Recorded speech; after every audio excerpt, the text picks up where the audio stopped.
मेरे प्रिय कैडेट्स, आप सभी को मेरा नमस्कार। आज हम ऑनलाइन के ज़रिए 7वीं कक्षा से संबंधित जो है पहला अध्याय का अध्ययन करने जा रहे हैं। इस कविता का विषय है आधुनिक हिंदी कविता। इस कविता का शीर्षक है पढ़ना है जी पढ़ना है और इस कविता के कवि हैं चंद्रपाल सिंह यादव मयंक।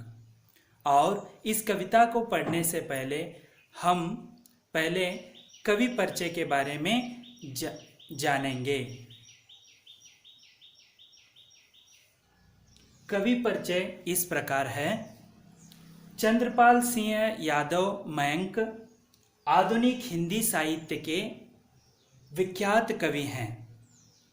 जैसे आपको पता होगा, हिंदी साहित्य को 4 कालखंडों में बांटा गया है। पहला है आदिकाल, दूसरा है भक्ति काल, तीसरा है रीतिकाल और चौथा है आधुनिक काल। तो आधुनिक काल जो है 1900 से अब तक जो रचा गया साहित्य है वह हिंदी का आधुनिक हिंदी साहित्य के अंतर्गत आता है।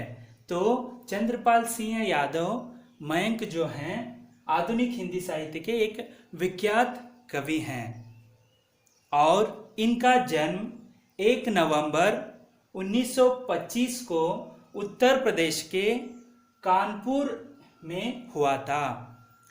इनका जन्म कब हुआ है? 1 नवंबर 1925 को कानपुर, जो उत्तर प्रदेश के राज्य में आता है। इन्होंने कई बाल गीतों की रचना की है। इन्होंने क्या की है? बहुत सारे बाल गीतों की रचना की है, क्योंकि इनका पूरा ध्यान जो है बाल गीतों की ओर रहा है। तो इनके प्रमुख बाल गीत हैं, इनके कुछ प्रमुख बाल गीत हैं। उसमें पहला है स्कूल खुल गए। देखिए, बच्चों के लिए ही रचे हुए कविताएं हैं। पहला है स्कूल खुल गए, खा लो आम। जैसे इस शीर्षक से आपको पता चलता है कि खा लो आम बच्चों के लिए बहुत ही प्रिय, जो छुट्टियों के दिनों में, जो गर्मी की छुट्टियों के दिनों में आम का जो मौसम होता है आम खाने के, जो उस समय खा लो आम ये बच्चों को बहुत ही प्रिय होता है। तो उस आम के शीर्षक से एक कविता लिखी गई है। एक रहे हैं एक रहेंगे। उसी प्रकार दीपों की कतार, कतार यानी पंक्ति, यानी दीपों की पंक्तियां, यानी एक के बाद एक। कतार यानी कतार में खड़े रहिए, ऐसे कहते हैं ना, तो पंक्ति, ठीक है। उसके बाद जागृति गीत, जागृति गीत। उसके बाद किसान गीत, किसान के प्रति जो लिखे गए, उनके संबंधित लिखे गए गीतों को किसान गीत कहते हैं। उसके बाद दूध मलाई आदि इनके प्रमुख बाल गीत हैं। और मयंक ये कवि चंद्रपाल यादव का काव्य नाम है। काव्य नाम यानी जैसे आप देख सकते हैं कि निराला, ये सूर्यकांत त्रिपाठी जो हैं उनको दिया गया काव्य नाम क्या है? निराला। सूर्यकांत त्रिपाठी निराला कहते हैं। ऐसे इनको भी एक काव्य नाम दिया गया है, उसका नाम है मयंक। इसीलिए इनको पूर्ण नाम में कैसे कहते हैं? चंद्रपाल सिंह यादव मयंक। तो हम अभी इस कविता के कवि का परिचय देख लिया। अब हम इनके द्वारा रचित कविता का आपको किस प्रकार उनका जो है इस कविता से क्या ज्ञान मिलेगा उसके बारे में हम अब देखेंगे। इस कविता की पहली पंक्ति इस प्रकार है। उससे पहले इस कविता की हम मूल उद्देश्य के बारे में जानेंगे। इस कविता के द्वारा बच्चे पढ़ाई और मेहनत का महत्व समझते हैं। यानी इस कविता के माध्यम से बच्चे पढ़ाई और मेहनत का जो महत्व है उसे समझेंगे। ठीक है। उसके बाद इस कविता को हमने 3 भागों में बांटा हुआ है। पहला है पढ़ाई का महत्व, दूसरा है गर्मियों की छुट्टी, तीसरा है मेहनत का फल। तो पहली पंक्ति में पढ़ाई का महत्व के बारे में बताया गया है। कवि मयंक जी इस कविता के माध्यम से पाठकों को यह बताना चाहते हैं कि पढ़ाई का महत्व किस प्रकार है, यह इस पंक्ति में बताया गया है। तो कविता इस प्रकार है। पहली पंक्ति, पढ़ना है जी पढ़ना है, हमको ऊपर चढ़ना है, थोड़े दिन की बात और है, जमकर खूब पढ़ेंगे हम, इम्तिहान में ताल ठोक कर कुश्ती खूब लड़ेंगे हम, पास इम्तिहान करना है, पढ़ना है जी पढ़ना है। इस पंक्ति में पहले हम कुछ शब्द के अर्थ जानेंगे। जमकर यानी दृढ़ता से, स्थिर से, और ताल ठोक कर यानी लड़ाई के लिए तैयार होना, इम्तिहान यानी परीक्षा, एग्जाम। ठीक है। तो अब हम कवि के माध्यम से पाठकों को इसका भाव किस प्रकार है। कवि कहते हैं कि पाठकों को पढ़ना है जी पढ़ना है। देखिए, छात्र का धर्म है उसे पढ़कर ग्रहण करना। एक विषय को जब गुरुवरों ने सिखाया जाता है तो उसे आप पढ़ाई करके उसे समझना है।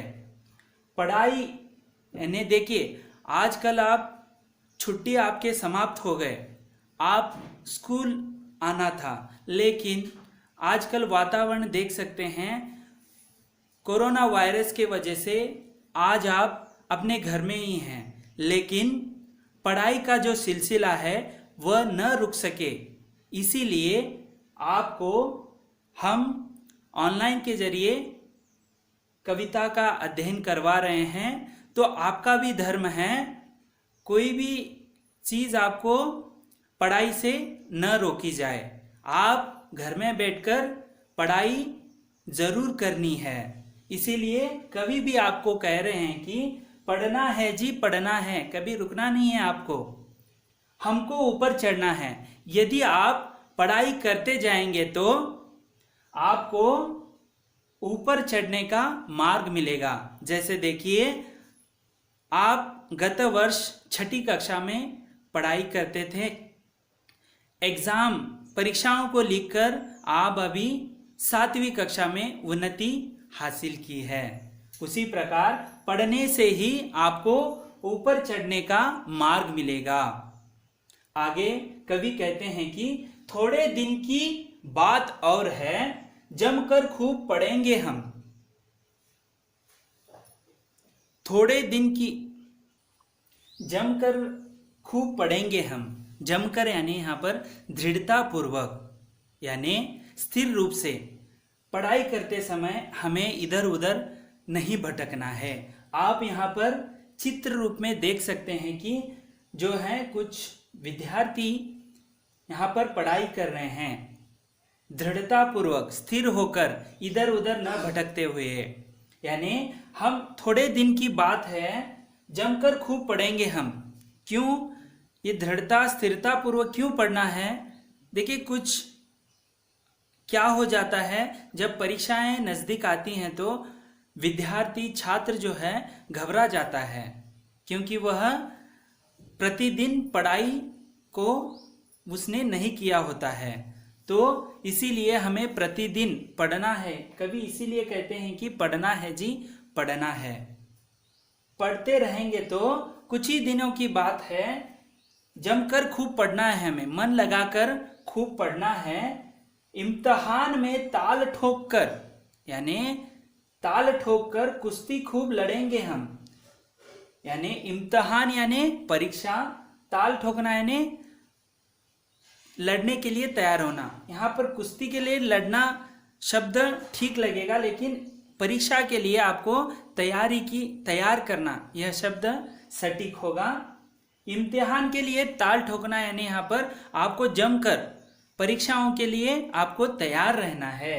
जैसे कुश्ती स्पर्धा में पहलवान जो हैं वह ताल ठोककर उसमें जो पहलवान दूसरे प्रतिद्वंद्वी से वह विजयशाली होता है, उसके पीछे वह अखाड़े में खूब परिश्रम करता है। उसी प्रकार आप यहाँ पर पढ़कर परिश्रम के माध्यम से यहाँ पर पढ़ना है। आपको पढ़कर आपको क्या करना है, इम्तिहान को क्या है, ताल ठोककर लड़ना है। यहाँ पर परीक्षा देनी है, घबराना नहीं है और पास इम्तिहान करना है। हमें ऐसे परीक्षाओं को न डरते हुए तैयारी कर हमें क्या करना है, इम्तिहान को पास करना है, पास इम्तिहान करना है। तो कवि अंत में पाठकों से कह रहे हैं कि पढ़ना है जी, पढ़ना है। इस पंक्ति में आपको केवल पढ़ाई का महत्व, पढ़ाई करने से ऐसे परीक्षाओं को आप बिना डरे, ऐसे खूब सारे परीक्षाओं को आप पढ़ेंगे, पढ़ने के माध्यम से ऐसे परीक्षाओं को आपको घबराना नहीं है, आप यशस्वी जरूर होंगे। इसीलिए कवि बार बार कह रहा है कि पढ़ना है जी, पढ़ना है। कवि दूसरी पंक्ति में यह कह रहे हैं कि पाठकों को, फिर गर्मी की छुट्टी होगी, होंगे मौज मजे के दिन, पिक्चर होगी, पिकनिक होगी, होंगे तब मस्ती के दिन, मेहनत से क्या डरना है, पढ़ना है जी, पढ़ना है।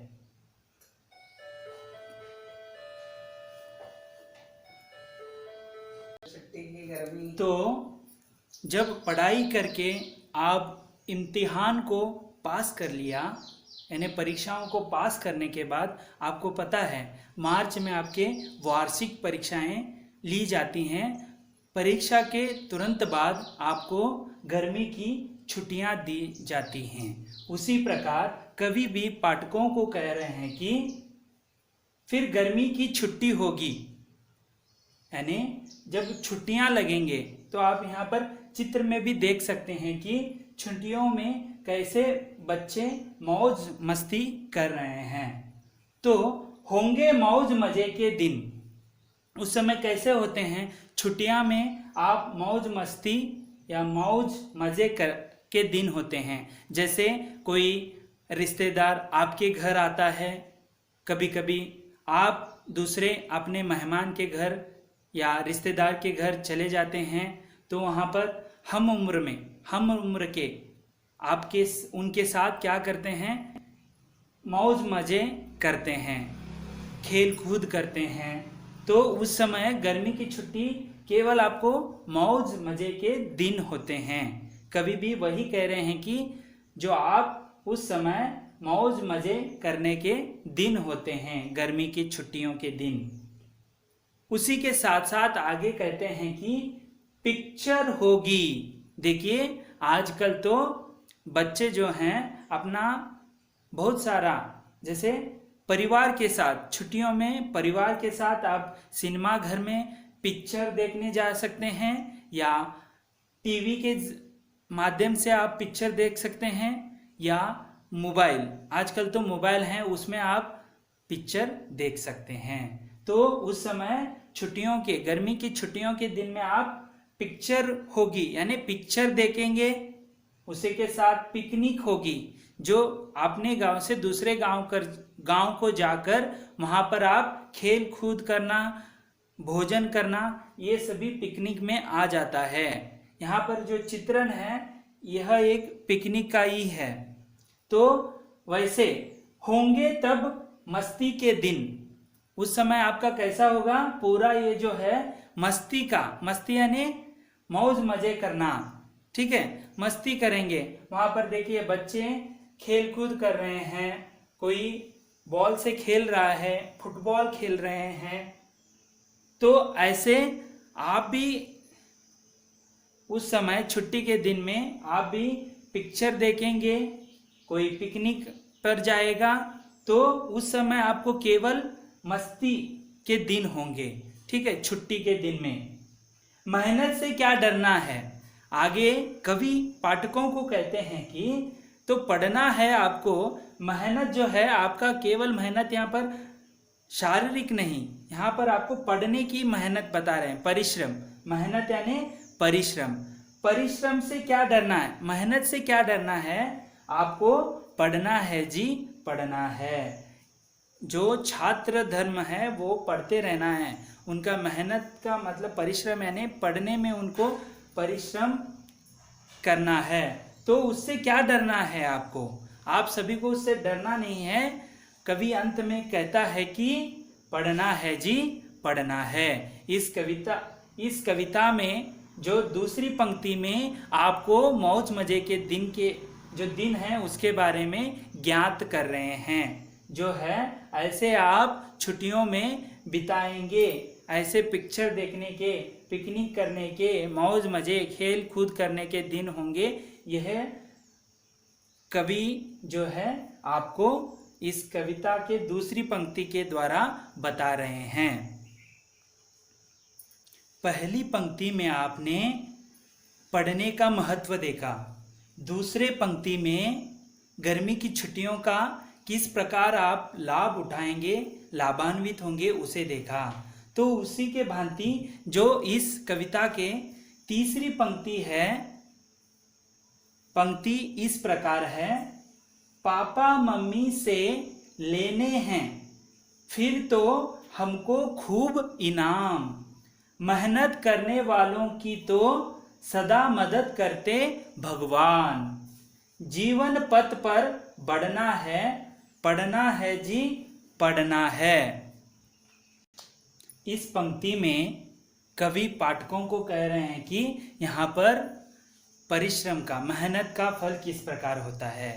तो आप पढ़ाई कर कर परीक्षाओं को पास करते हैं तो आपको जो है मम्मी पापा यानी जो माता पिता से आपको, उनसे आप बहुत सारा खूब इनाम, खूब यानी बहुत, इनाम यानी पुरस्कार, जो आप उनको, आप यदि कक्षा में अव्वल आते हैं तो उनको बहुत ही, आपके माता पिता को बहुत आनंद होता है, खुशी होती है, तो आपको वह पुरस्कार के रूप में कुछ ना कुछ देते हैं।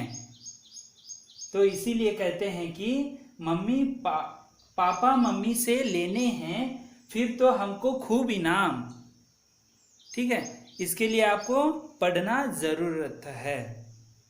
मेहनत करने वालों की तो सदा मदद करते हैं भगवान।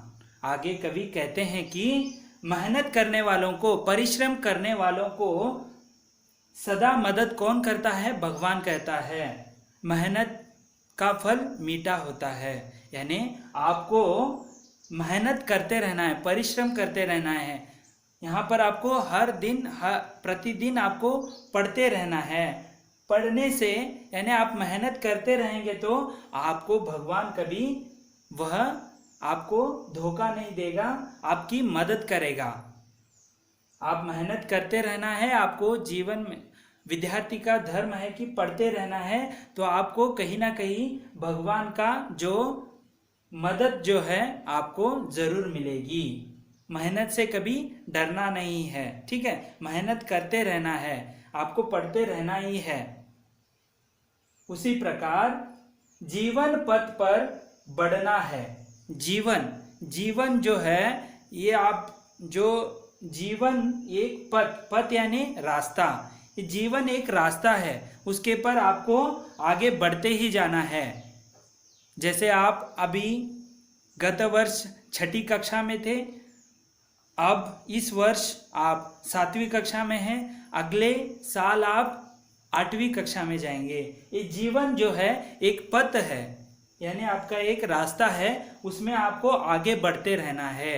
इसीलिए आपको पढ़ना जो है छोड़ना नहीं है, हर दिन प्रतिदिन आपको क्या करना है, पढ़ते ही रहना है। आखिर में कवि कहते हैं कि पढ़ना है जी पढ़ना है। देखो यहाँ पर आप देख सकते हैं कि माता पिता जब आप पढ़ने के बाद जब आप परीक्षाओं को पास करते हैं, प्रथम श्रेणी में पास करते हैं, तो आपके माता पिता इस तरह बहुत खुश होते हैं, आपको बहुत सारा इनाम पुरस्कार देते हैं।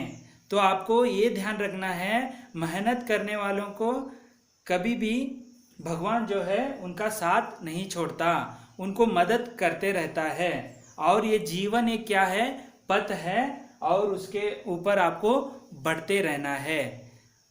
तो इस कविता के माध्यम से आपको कवि कहना चाह रहे हैं कि आपको पढ़ते ही रहना है, जीवन में आगे बढ़ना है तो पढ़ते ही रखना है, उसे कभी घबराना नहीं है, मेहनत को कभी डरना नहीं है। यदि आप बिना डरे परीक्षाओं को पास कर जब आपको माता पिता से आपको बहुत सारी आपको क्या मिलेगा, जो है इनाम मिलेगा, और मेहनत करने वालों को कभी भगवान उनका हमेशा मदद करता रहता है। तो ये जीवन एक पथ है, रास्ता है, उसके ऊपर आप आगे बढ़ते रहना है, उसके लिए आपको पढ़ना है जी पढ़ना है। इस कविता से जुड़े कुछ शब्दार्थ हैं जो इस प्रकार हैं। जमकर यानी दृढ़ता से या स्थिर होकर, खूब यानी बहुत, इम्तिहान यानी परीक्षा, ताल ठोकना यानी लड़ने के लिए तैयार होना, मस्ती यानी हंसी या मजाक भी कह सकते हैं, मेहनत यानी परिश्रम, इनाम यानी पुरस्कार, मदद यानी सहायता, पथ यानी मार्ग यानी रास्ता। तो इस प्रकार आज हमने चंद्रपाल सिंह यादव मयंक द्वारा रचित पढ़ना है जी पढ़ना है इस कविता का समग्र अध्ययन किया। नमस्ते।